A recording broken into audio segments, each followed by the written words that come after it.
Eric Brownfield, Here. Tyler Denham, Kevin Doby, Karen Flores, Sandy Flores, I'm here. Jackie Kellogg,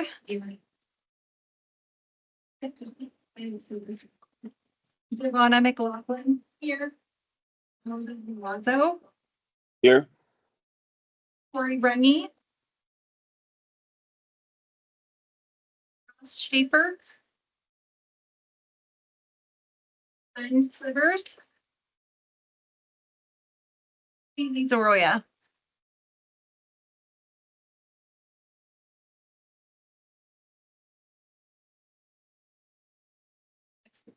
Thank you.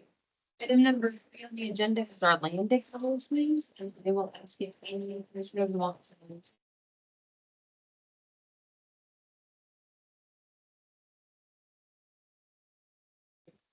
Yeah, I was gonna.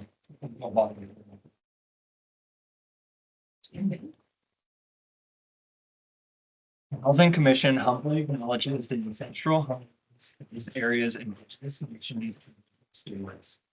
These lands, still inhabited by native descendants, were the mountains sacred to indigenous peoples.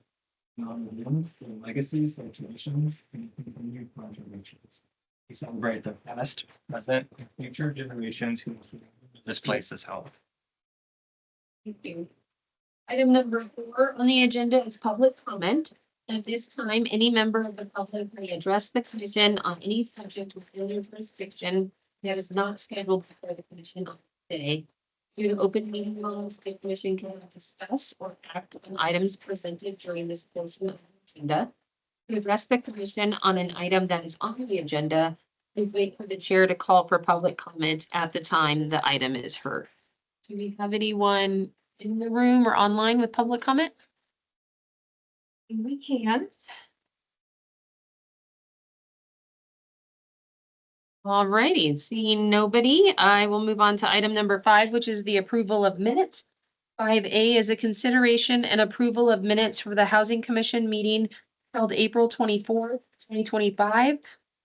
We're looking for a motion and a second to approve the minutes from the April 24th, 2025 Housing Commission meeting as presented or with changes.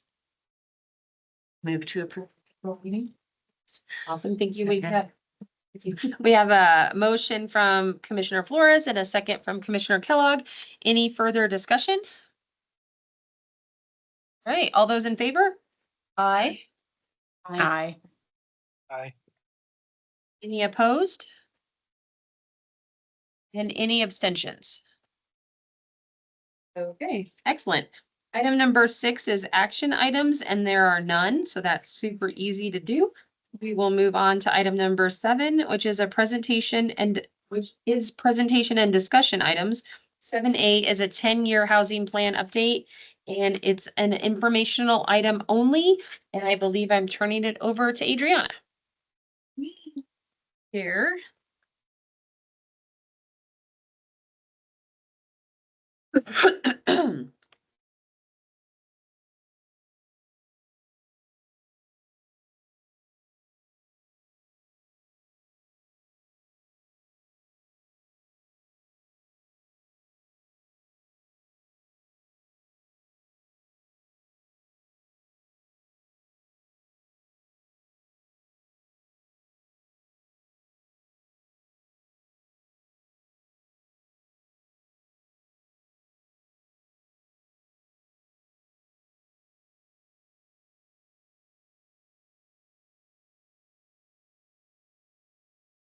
Get a confirmation that you guys can see this online.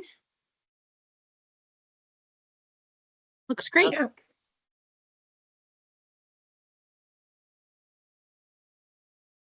Afternoon, Housing Commission. I am Adriana Fisher, your Housing Commission liaison, but also I'm not chatting with you or running these meetings. I have another role, which is the housing program manager for the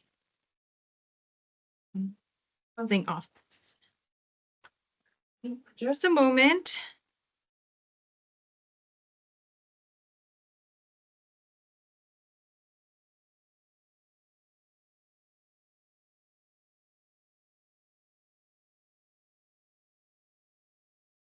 So today I'm here to give you all an update on the 10-year housing plan update.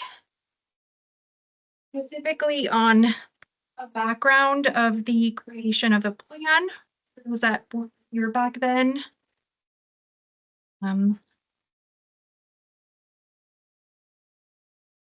I will be providing a general overview of progress made thus far.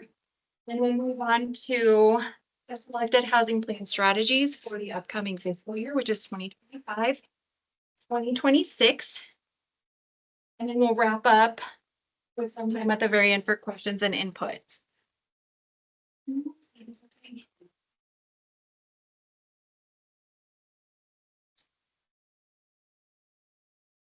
So the plan began with a citizen petition in October of 2020, prompting the city council to declare a housing emergency, as a lot of us know, by December 1 of that year. The declaration launched a focused effort to ensure access to safe, decent, and affordable housing for all Flagstaff residents. By 2021, staff was already collaborating closely with the community to develop a plan that reflects Flagstaff's diverse forces and housing needs. This work resulted in a blueprint that now guides the city's housing programs, funding strategies, and daily decisions. After Housing Commission review, the City Council approved it in early 2022. Just a refresher, I know we talk about this plan a lot. So the plan's vision is clear. It is to create a vibrant, livable community with housing options at all income levels for all household sizes. To achieve that plan, the plan sets a bold goal to cut Flagstaff's affordable housing need in half by the next 10 years from approval. City staff and collaborators are working for that by supporting at least 6,000 moderate income residents, creating or preserving 7,976 housing units by 2031, at least 10% being. The plan's goal is also supporting 13 policy initiatives and a whole 58 comprehensive strategies to be implemented through the city's budget process and in collaboration with public, private, and nonprofit partners. So, rumor has it, we got some attention on the newspaper because of the numbers that you see on screen.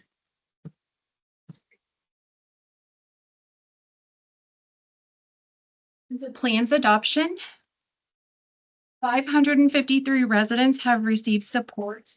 Programs such as new Section 8 vouchers, homeless services, eviction prevention, rental assistance, just to name a few programs.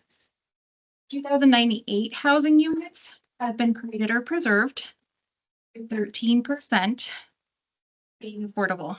For the plan's goal is 10%.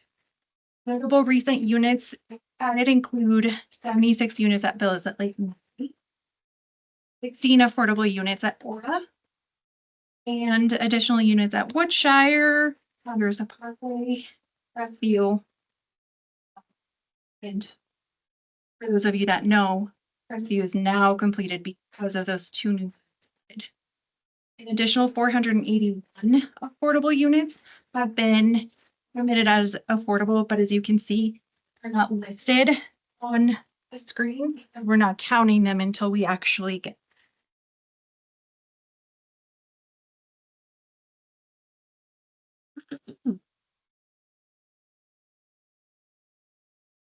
In terms of overall progress, implementation is moving steadily.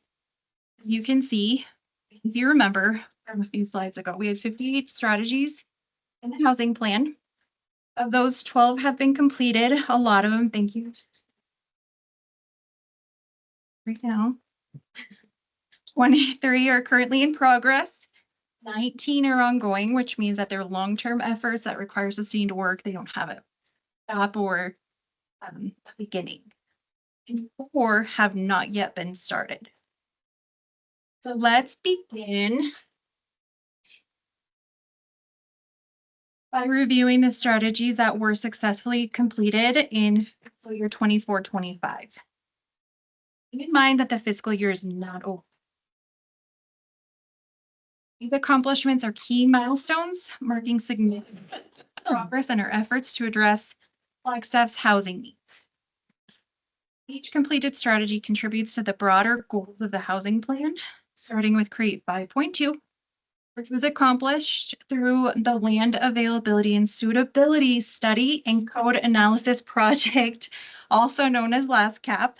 This project will provide new tools and techniques to help reduce regional development costs on future projects, including infrastructure solutions. Connect 1.2 brought a full-time housing navigator as of July 1, 2024. This role is important because it provides critical support to the housing authority, its residents, and landlords, helping them navigate through the complex housing program and improving housing stability. Special thanks to the budget team, to council for supporting this effort. Lastly, Protect 1.3 address the exploration of expanding local protected classes. While the city does not currently have legal authority to enact local protections such as source of income or age, staff conducted a feasibility analysis, and if the law changes in the future, we will address it again.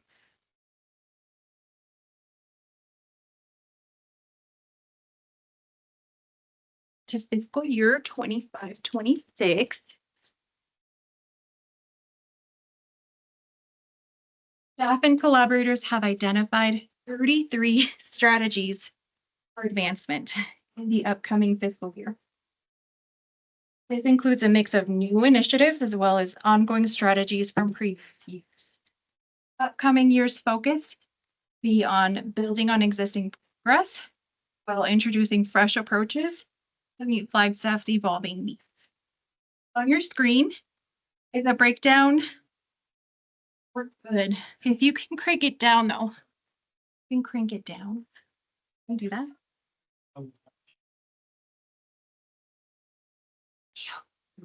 Sorry, technical difficulties here with the heat. So on your screen is a breakdown of the 33 strategies that we have selected. 18 regular strategies, which means that they have a start date and an end date, essentially projects, were added. They were included. 10 of them are new, 15 are ongoing.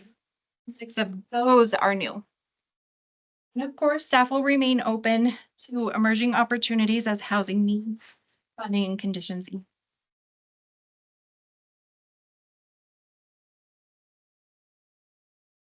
With so many strategies, housing plan, you may wonder how we keep our heads straight. Right? Prioritization is essential. To make these decisions, the city evaluates different factors shown on your screen, like funding availability, staffing needs, public and council support, and how interdependent the strategies are. Importantly, the housing plan is a living document, structured but adaptable, allowing flexibility as new challenges and opportunities arise.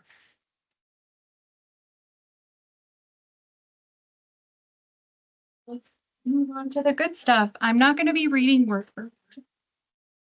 Also didn't load these slides up with words because I noticed there was some boredom last year. So feedback isn't, give me any feedback, that'd be great. The upcoming fiscal year includes several strategies tied to the city's policy for affordable housing, also known as IPA. Staff and collaborators will update the IPA to align with housing plan goals. We will implement the revised IPA into city code, probably with Tiffany's help. Explore incentives such as reduced fees, waivers, and expedited review, as well as consider in lieu alternatives to affordable, because it's against the law in Arizona to require affordable housing. The current IPA helps encourage private developers to build affordable housing by offering various incentives depending on their needs. WIPA has supported projects like the ones on your screen, Sierra on 66, and most recently, Villas on Lake Mary, making it easier to produce affordable housing.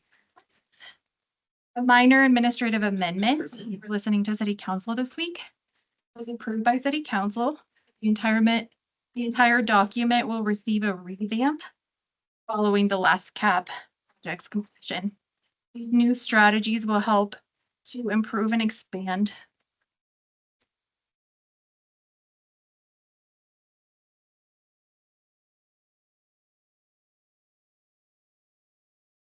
There are two strategies that are to be carried out through the resource protection overlay standards, which are essential for ensuring that housing development can occur, preserving the natural environment. Staff will continue refining these standards to strike a balance between density and environmental preservation, making the development process smoother and more cost effective. The two strategies will be to revise the standards to ensure that minimum densities are achievable on most sites, finding residential site requirements. And also to assess the standards for consistent application across zones and increase the maximum allowance densities. And this project is already underway. It will take some time and multiple code amendments to fully complete.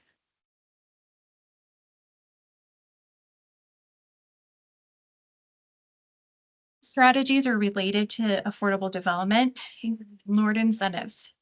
The city will explore alternative engineering and fire requirements to reduce development costs while ensuring fire and life safety.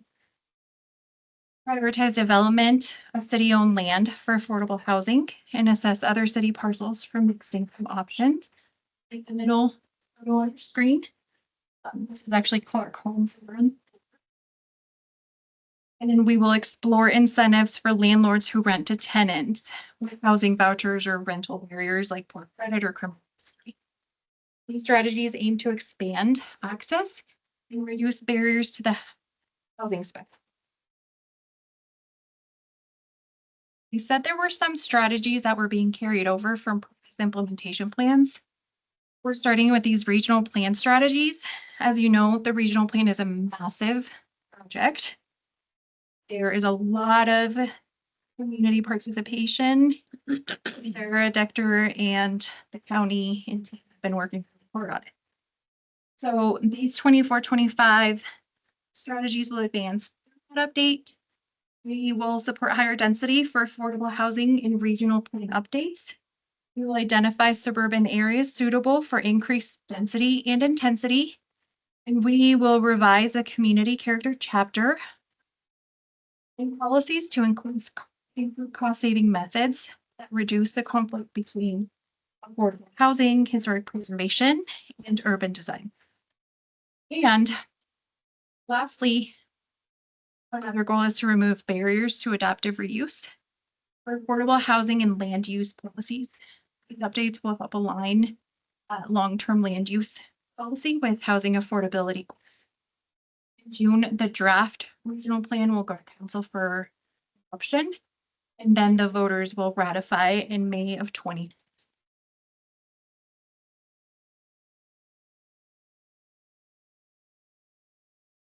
Late right now.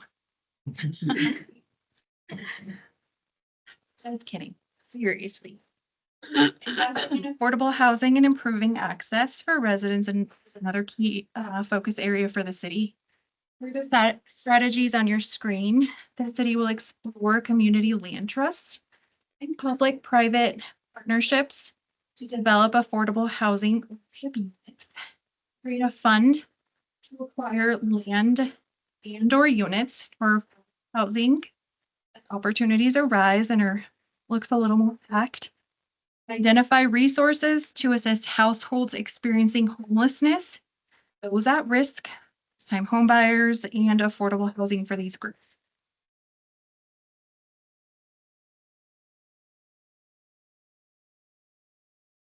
Lana knows this project too well. Photo op too, thanks to Lana. There's one carryover strategy from year 23-24, which the city will continue to work on. Acquire and rehabilitate existing properties for affordable housing. This strategy is largely dependent on collaboration with private development partners as opportunities arise. JoJo's Place is a perfect example of a phenomenal rehabilitation project, but also of successful collaboration and partnerships. Took the liberty of sharing ribbon cutting photos on your screen. A little. Okay. Add more pictures. I didn't realize it. Moving on to ongoing strategies, which again represent long-term efforts and commitment. No significant start or end date. The strategies on your screen address affordable housing preservation, rehabilitation, and advocacy. The city is pursuing strategies to preserve affordable housing through combined tax credits and rehab programs for both owners and renters, and advocate for local control over vacation rentals to better manage housing availability. These strategies ensure that affordable housing remains a priority in Flagstaff for years to come. And of course, taking the opportunity to brag about our amazing nonprofit partners. You'll see Sandy right there too, who already do so much advocacy in our community and beyond. Includes all and advocate.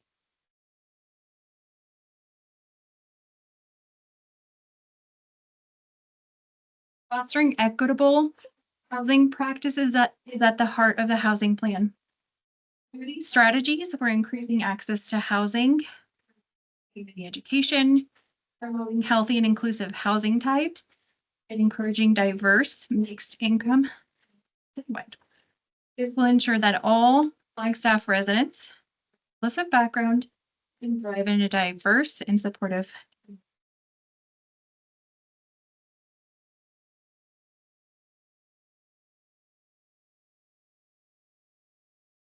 To support the development of affordable housing, the city continues to refine policies and tools that incentivize development. Another local project here. We're strengthening affordable housing by providing zoning incentives, exploring employer-assisted housing programs, pursuing policy changes to support housing preservation and creation.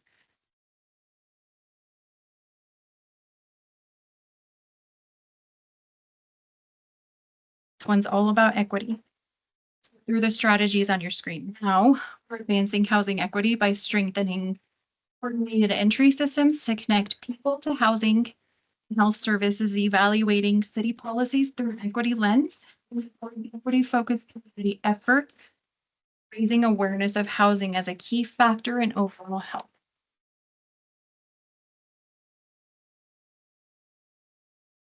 Lastly, sustainability and public awareness are key components of the housing plan, which are addressed by these strategies, supporting net zero affordable housing and launching outreach to build public support and reduce opposition to housing efforts.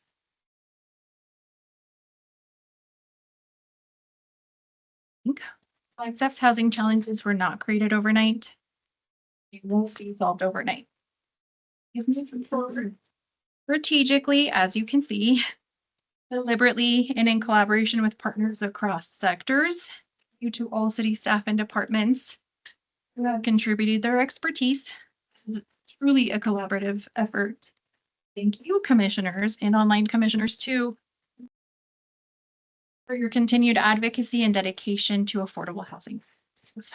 I will be at the City Council meeting on June 10th to present a very similar presentation. Feel free to attend if you'd like, totally optional. And with that, I guess I'll take any answer questions. Do any commissioners have any comments or questions for Adriana? Online, if you can put a C or a Q in the chat, that'd be great.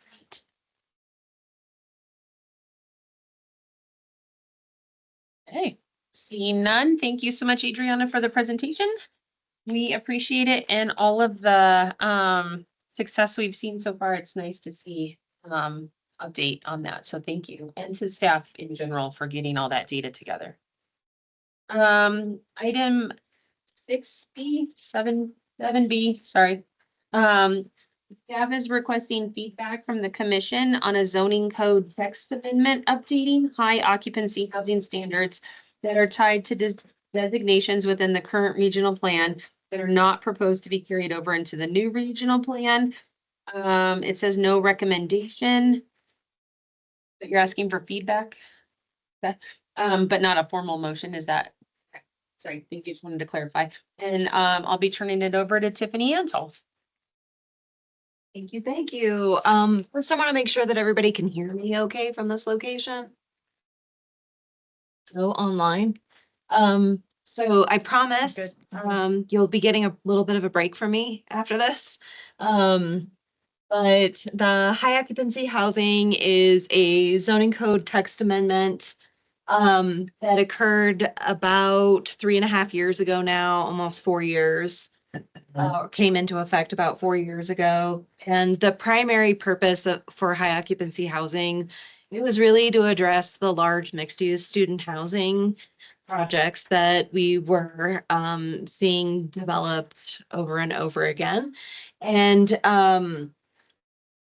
in response to that, the high occupancy housing standards went beyond just modifying how we treat mixed use projects, but they went so far as classifying high occupancy housing, single family, duplex, and triplex uses as well.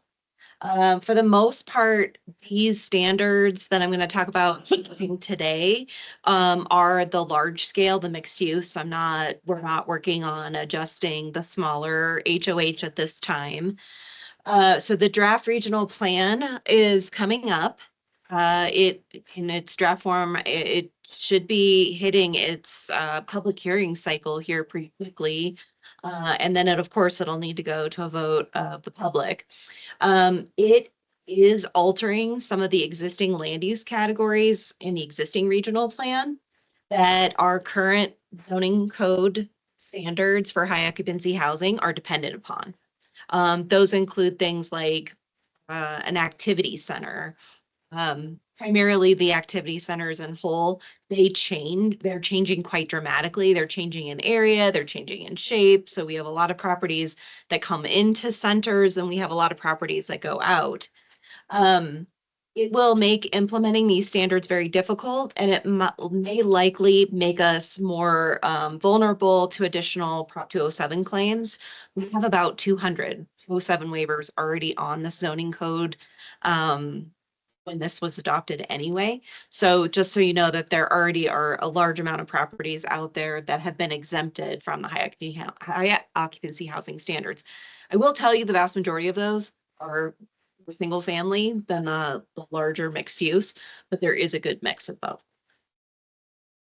Knowing where the regional plan was going, staff did have a work session with city council back in June of last year, and did get direction to move this forward. The idea is that we'll move in advance of the regional plan, making it so that it's not a problem once the regional plan is adopted. We'll be well protected and taken care of in terms of the zoning code. So I just wanted to call out what those provisions are that are based on the regional plan classifications. And really it's the high occupancy housing developments that are 4 dwelling units or more need to be located inside of the pedestrian shed of an activity center. And the larger projects needed to be located within the pedestrian shed of a regional activity center.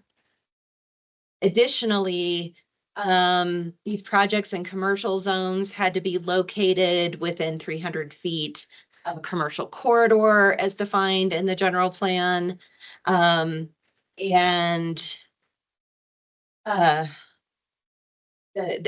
just we have these standards in respect to these land use classifications, the commercial corridor and the activity center that are just no longer going to be in the regional plan. So it would be very difficult to implement this code.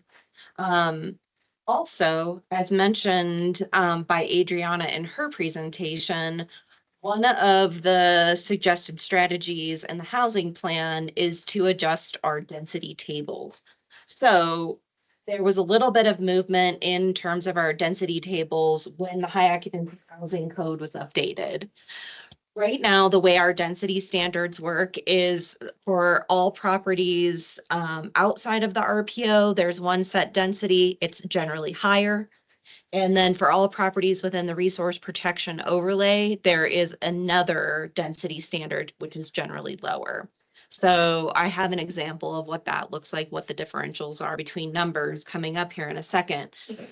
When high occupancy housing was updated, it added a new layer. If you were in an activity center, you got, even if you were in the resource protection overlay, it gave you the higher density allowance. So there was this tiered adjustment for those properties and activity centers. Again, the activity centers are changing. So density we gave to certain properties, we may now be taking away and giving to other properties based on the changes we're making in the regional plan. Additionally, the standards also added density standards for bedrooms. So there is a bedroom cap per acre. Those also are tiered the same way in terms of actual dwelling unit density. So that's another one of the things. So just to give you an example of what this looks like, I picked Village at Aspen Place, which is the residential piece is zoned high density residential. So because it's in the resource protection overlay and in an activity center, it can have the 29 units per acre. If it wasn't in the activity center, it would have been limited to 22 units an acre. However, when it was built, this code wasn't in place, so it was all built to 22 units an acre. The allowed bedrooms per acre is 55. Both of those projects that are currently in that HR exceed that 55 bedrooms per acre.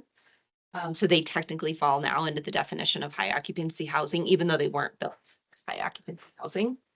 So again, if the site were not in the RPO, it would actually be allowed 72.5 bedrooms right now, which is a lot higher. They would actually then not be classified as high occupancy housing because neither of these projects exceed the 72.5. This was already a previously disturbed site. This was a greenfield or brownfield site. So there were no resources on the site ever even to preserve in the. That's kind of why I picked it, because it's one of those extremes where we have resource protection overlay on a property, we have no resources to preserve. It does happen. So what does this amendment do? First and foremost, this amendment is simplifying and cleaning up that density table. It is going to have that we currently have a minimum density for certain residential zones.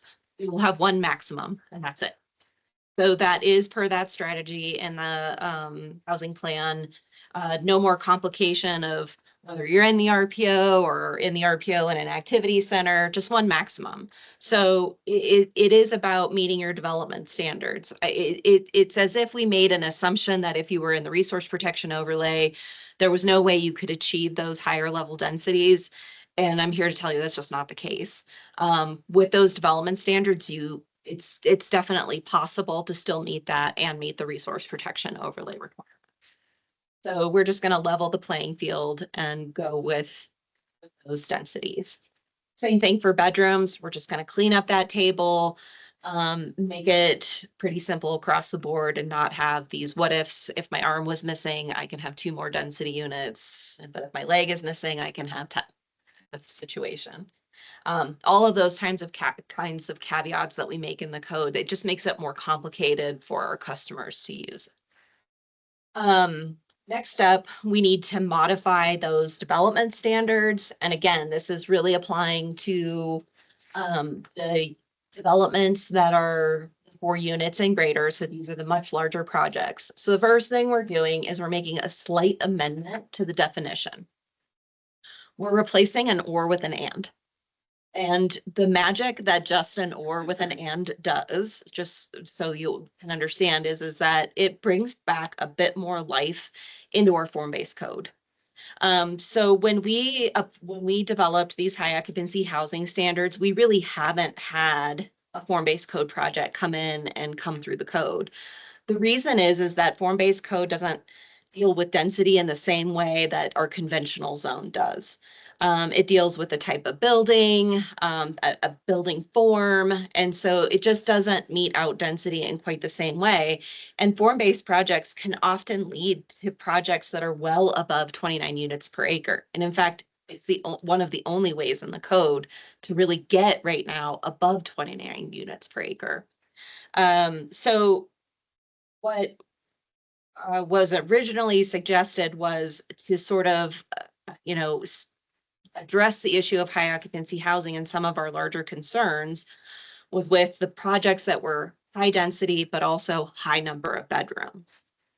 What this and does is it allows a project to go above 29 units per acre, so long as it doesn't also go above 72.5 bedrooms per acre. What that breaks down to is 2.5 units per acre, or 2.5 bedrooms per unit, sorry. Hard one to get out. So there are transect projects waiting in the wings to pick this up. The one in question, it was about 64 units per acre. All of the units are one bedroom or studio, so they don't hit the 72.5. And this will entirely take those projects out of high occupancy housing. So we get a lot of what the units we're looking for are, which are those smaller units, which is a lot of the feedback we're getting. So it's almost like an incentive to get out of the HOH standards as a whole if you're giving us those one bedroom studio units, which we've been looking for. So that's the simple modification to the definition. It still would not allow something like the hub or these other student housing projects, because those projects also tip the 72.5 bedrooms. We modify the general requirements for 4 units or greater and mixed use developments. We are removing the requirement for these projects to provide alternative floor plans. By doing this, we were making developers basically design a project twice, making their design fees twice as expensive. We don't do this in any other case with development. We don't at the beginning or the forefront of their development, assume that they're going to become something else. So we have opted to remove this provision because we don't believe that it, in the end, will result in some other alternative land use pattern. We are also removing the requirement for a high occupancy housing project to be located within an activity center. The trick is that high occupancy housing projects require a conditional use permit. Through that conditional use permit, we can absolutely vet where the appropriate locations are for high occupancy housing projects. Additionally, we've added a provision that in the conditional use permit process, a high occupancy housing project would have to be found in conformance with both the regional plan, which is our general plan, and any specific plan. So all of the goals and policies that are out there that talk about the appropriate locations for high occupancy housing, large mixed use projects, those would all apply as part of a conditional use permit. So limiting them to only activity centers is really no longer necessary. Besides the fact that activity centers change separate from the zoning code in a wholly separate process. So the zoning code itself really shouldn't depend on categories that are outside of its own control, because then the code fundamentally changes without having been reviewed or analyzed for that change.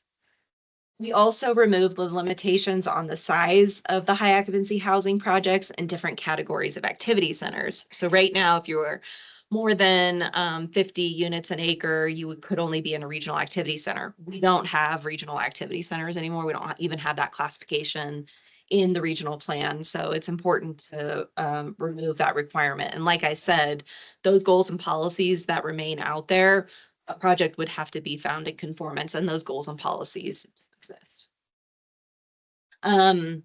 We will modify, the text amendment modifies location requirements for mixed use, high occupancy housing developments.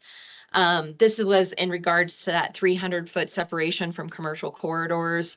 What we're really looking for is the larger projects to be located on collector arterial roads. That makes sense for a very large mixed use project to be located within that vicinity. So just different words, but coming up with the same sort of end run conclusion.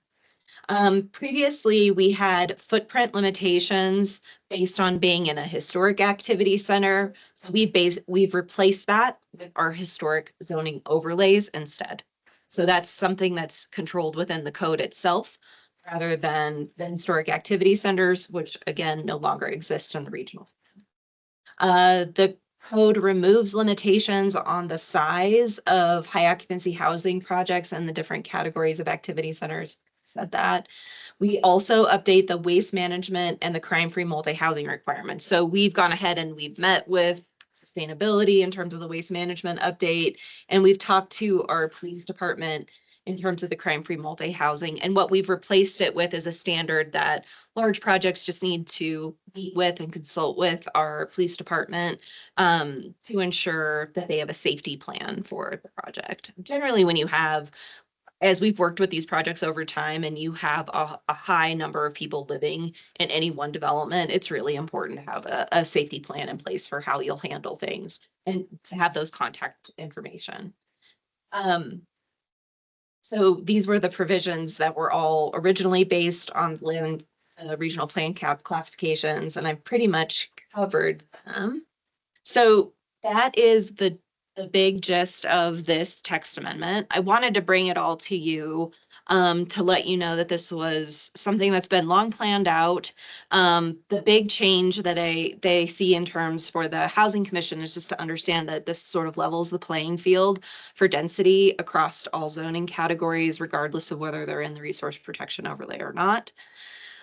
This amendment is programmed to, we are just scheduled a public open house for June 5th. I am just about to send out the publication for that will be in the paper this weekend. This text amendment draft will hit our site this afternoon after meeting with you all. And we will hit the rounds of Planning and Zoning Commission and City Council in August and then September. So just wanted to give you all of that update, any support that we can get in this process. High occupancy housing is definitely one of those topics where I know a lot of people have a lot of concern, but we're trying to offset those concerns that these are changes we really need to make. And fundamentally, we're not altering the point and principle of why this text amendment was drafted in the first place. So if you have any comments or concerns, please let me know, even if you don't have them now, or you just want to follow up. Happy to cover at any. Tiffany, I have one question. As far as the high occupancy housing issue, Prop 207 waivers, is this going to change that back to where they won't need a waiver? No, those waivers will all stay in place. I mean, it won't change the changes that were made when they implemented, caused it all to begin with. No, I have yet to, I mean, I should probably talk this through my attorney who I know is online. But for the most part, there isn't anything different about this amendment that would cause somebody to now get this opens the door up a little bit more than it did before in terms of high occupancy I housing. mean, restricting it more. I mean, Yeah. does it negate those No. changes? In a dream world, it would, but it does not. In the future, so we are eating this elephant one bite at a time. In the future, as we go towards last cap, it is looking at altering our density numbers throughout many of our zoning categories. It will directly impact high occupancy housing. And we have to make bigger adjustments then. So that may start to negate those. and Commissioner Denham? Yeah, I just wanted to add, I really like the form-based code, so I appreciate the technical fix to it, and I think that's going to create a lot of really nice housing. There's actually quite a few examples of projects built under the form-based code in my neighborhood that I personally appreciate.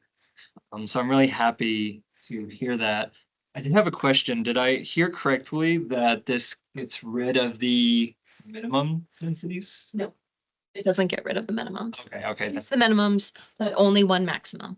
okay, I misread that. And you did already answer my other question, because my primary concern with the HOH is that I feel it's unintentionally inhibitory of missing middle housing types.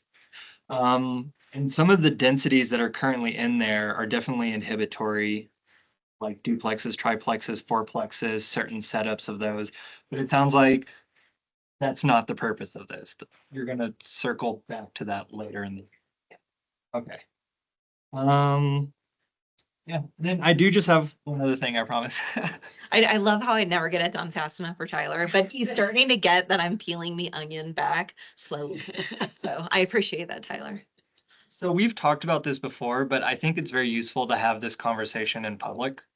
The code contains both density defined as number of units per acre and number of bedrooms per acre, the latter which was imposed via the HOH. My concern is that those two are redundant to each other. And of the two, I actually like bedrooms per acre better. I think the city's primary interest in density is the number of people in an area in order to properly provision city services and infrastructure. And bedrooms per acre tracks that much better because units is a completely arbitrary label. So how come we don't get rid of units per acre and just fully replace it with bedrooms per acre? And I feel like that might help with some of the Prop 207 claims. It's like, oh, you can get rid of density in terms of units per acre if you accept the bedrooms per acre measure instead. I don't have a good answer to that question. But I mean, it's more in exploratory phases of where we're going. Yeah. Code. I know that oftentimes same things seem redundant, but they do actually do different things. I think it's all about figuring out, the problem with zoning code is it's always one size fits all. And sometimes we have to go back and figure out how to scale it based on small versus large projects. And I think that's the only problem I have with the bedrooms per acre is that generally works well on the larger projects, but it's much harder on the smaller. And you're still exploring that topic. If you do eventually, city staff come to a conclusion that units per acre doesn't really get us anything that bedrooms per acre doesn't already measure, I do think it would be good to explore replacing it completely, because just in order to simplify the code, because at the moment, like you're doing a project, you've got all these different roles, it's like this complex optimization problem. And just removing some of those lines from the graph just makes it easier. Well, hopefully this will be the first dip into that. I'm expecting a much neater table. This one is done and it will only get better. Yeah. A minor thing, but I do also appreciate that the table is going to be much easier to read now. Thank you, Commissioner Denham. Any other comments, questions for Tiffany online from commissioners? I have one. So I'm wondering about the timeline and why you're looking at this now. Why I'm looking at it Like, now. why are we doing this text amendment now, one? And why are we peeling the onion? Why can't we just wait and take a big bite of it later? I think a big part of the reason is that projects are losing out on density now that don't need to because of the RPO. And that's been sort of a long-standing change we knew we wanted to make. Then we recognized the issue of the upcoming regional plan, which is hitting its public hearing schedule here shortly. I think it's council in September. So, one, we wanted to be in advance of it. 'Cause I never know I never know what's gonna come out. I'm just now figuring out what's coming out of the state legislature of the codes and things that I may need to change by the end of the year. And so you just never really know. So being prepared in advance is great. But we also think that maybe the small change to the definition is gonna help loosen up some of the transect projects we know have been trying to get into the door, but can't. Cause it feels like we're doing this on this topic. We're gonna do it on resource protection in general, I believe. Yes. And then we're also doing it on single use residential in a commercial zoning district. So it just feels like a lot of work for y'all to do these and for the community and for the council and for planning and zoning. Like, it's not an easy thing. You guys got to jump through a lot of hurdles. There's a reason why we're doing it this way in terms of lots of little amendments, so that when we do get Prop 207, they're not all hung up under that same claim. Okay. So that's one of the strategies is in the past, when they would do text amendments, there would be like one text amendment here and it'd be like 5,000 pages. And honestly, it feels a little disingenuous to the public because they can't really see what's happening. This way, one, we can break it down and have complicated conversations on each one of these pieces, although I know people get bored listening to me and seeing me. But the other strategy is that if there is a Prop 207 claim, then it only took out a piece of what could be a huge amendment.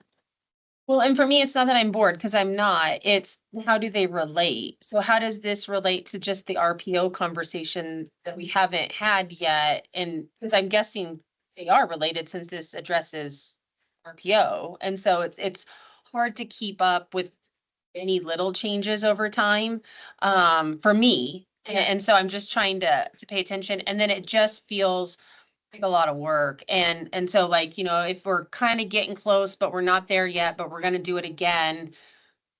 Right?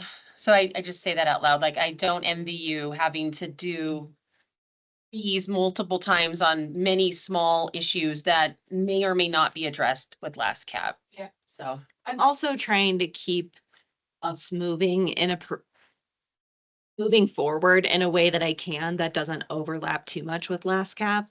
And I would just love to say, we do have an RPO amendment going on right now. And that is on forest resources specifically. It is a pilot program. I did not bring it to Housing Commission because we're just trying to go as fast as we possibly can on this one. And it'll hit council on June 17th. But what it does is it's giving us the space to figure out how to measure forest resources right. And in the meantime, it gives staff the full playground of not meeting any of the standards, only on forest resources. There's an agreement that has to go into place, but how far this is already moving ahead. It's amazing when you have a partner who steps up and does work with you, but like does the bulk of the work, which is amazing, which is the fire department in this case. But we've already met with our internal GIS team to figure out what resources we have to make this possible for developers. We have all of the data. So this isn't necessarily going to cost anybody anything to participate. We have the data. And if we don't have great data, we have drones and we can go out and fly the site as necessary and create the data for ourselves.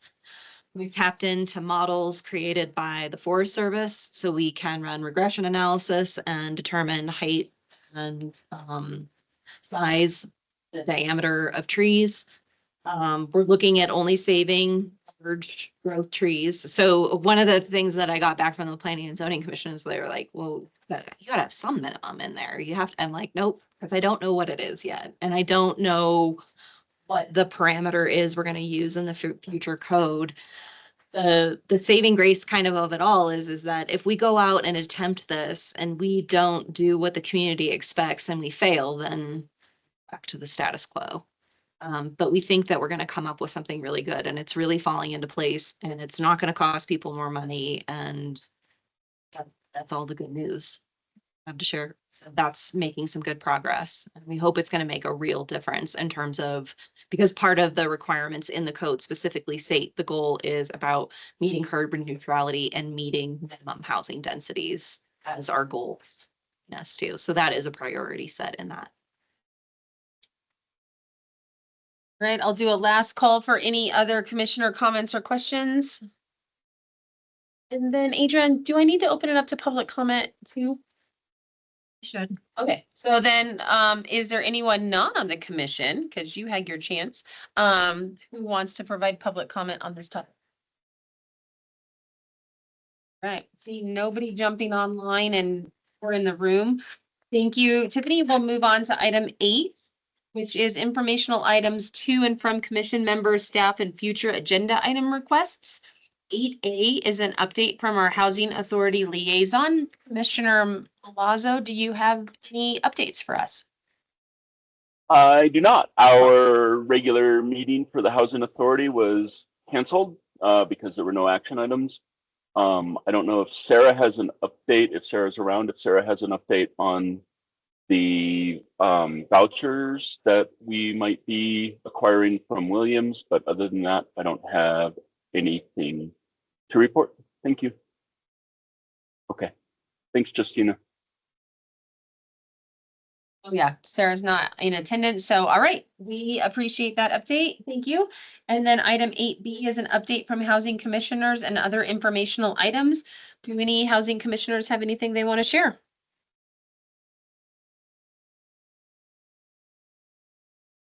Denham. Yeah, Adriana sent this out, but just wanted to highlight for anyone listening that there's a really important meeting coming up on June 13th where the city will be soliciting feedback on the code analysis project. It's an important moment to weigh in favor of housing and climate change and other stuff. Excellent, thank you. All righty, item number 8. Oh, yeah. You have a question? No, I'm good. Thank you. Item 8B is an update from housing staff. They're online, Justina or Christine or Marissa. Is it okay if Hi, I go Christine. first? Yeah, Hi. perfect. I just wanted to give a quick update on some CDBG related things. We received our notice from HUD of our final allocation amount, and it's quite the increase over last year.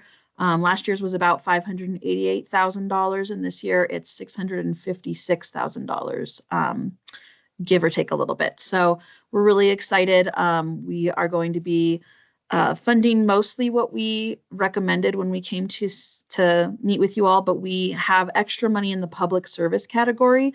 So we are going to fund an additional public service project, and that's with community assistance teams of Flagstaff for their homeless outreach. So we were able to find an additional 19,000, which was still quite a bit less than they requested, but enough for them to do some good work with. So we're excited to be able to add that in. The other recommendations all stay the same. And then we will be going to City Council to request final approval of a resolution that allows us to submit that annual action plan on June 3rd. Should be pretty quick, just giving them that good news about having a little extra money. And then the other thing we're working on right now is we are seeking out quotes from consulting firms to help us with the development of our consolidated plan. So you'll remember that that plan guides our CDBG funding for the next 5 years, and it involves a pretty in-depth housing needs assessment, a ton of public participation. And so we were awarded funds through the city budget process to hire a consultant to help with that. So hopefully, right when the fiscal year starts, we'll be kicking off that process with surveys and meetings with stakeholders and things like that. So more to come in the next month. Thanks. Hey, Christine, as a follow-up question on the consolidated plan, I don't know if there have been any changes to the affirmatively furthering fair housing requirements from HUD. Do we have to do an AFFH plan as well? Nope, that is no longer required. That rule was changed with the new administration. So we're not required to do any sort of fair housing plan. We may still survey residents just to see what kind of barriers are going on, but that'll be a conversation that we'll have with the consulting firm as well. Cool. Thank you so much. Thanks. Any other questions for Christine? Right, seeing none, I saw Marissa has a C there, so do you want to go next, Marissa?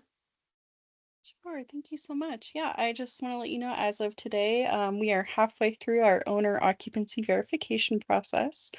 So every 2 years, we reach out to all our homeowners who've benefited from programs such as the Community Housing Assistance Program, Employer Assisted Housing Program, Affordable Homeownership Program, and Owner Occupied Housing Rehabilitation Programs. And these homeowners are required to occupy their homes as a primary residence as a stipulation of their contracts. Um, and so once a homeowner sells or no longer resides in the home, they pay off their loan and the funds go back into the program. So we've sent out forms to over 200 homeowners and we've received about 100 back. And we started this process in April.